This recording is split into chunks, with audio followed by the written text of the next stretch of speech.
tous obligés de passer par l'immobilier, bah pourquoi ne pas faire une bonne affaire au passage? Les enchères judiciaires. Donc là, ça se corse encore un peu plus.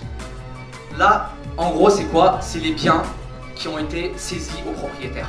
Donc c'est soit une entreprise qui était en possession d'un bien immobilier, l'entreprise a fait faillite, pour rembourser ses dettes, on vend ses biens. On choisit un bien qui nous intéresse. Donc là, c'est un appartement à Boulogne-Billancourt de 79 mètres carrés.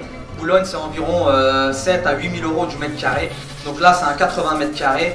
Le prix du marché de cet appartement doit se situer aux alentours de 600 000 €. Donc là, il nous a pris de 300 000 €, c'est presque moitié prix. Aujourd'hui, que ces 15 minutes-là ont changé la donne. Pourquoi? Parce que vous investissez 10 000 € sur une cuisine, que vous allez pouvoir le revendre de 10 000 €. À chaque fois que j'ai fait un aller-retour, dans l'appartement, j'ai dit c'est 5 € d'essence.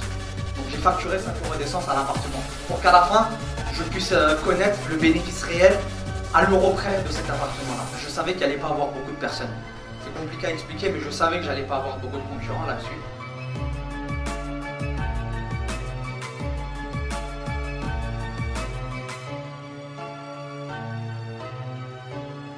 On va vraiment se focus sur l'immobilier. Et donc voilà, l'immobilier, j'ai très vite compris que c'était un levier pour s'enrichir, pérenniser un petit peu sa sécurité financière. Quand on regarde aujourd'hui les gens les plus riches de ce monde, ils ont tous de l'immobilier. J'ai souvent rencontré des gens qui avaient des petits projets, des petits appartements, des trucs comme ça qui étaient inexploités, qu'ils pouvaient exploiter pour commencer à se faire la main et s'enrichir un petit peu sur une expérience. Ça génère 1 900 € donc de loyer par mois en moyenne. Faut lisser ça sur l'année puisqu'il y a des mois plus creux en saisonnier et des mois plus intéressants. Le mètre carré pas très cher puisque cet appartement-là de 43 mètres carrés, je l'ai acheté 40 000 €.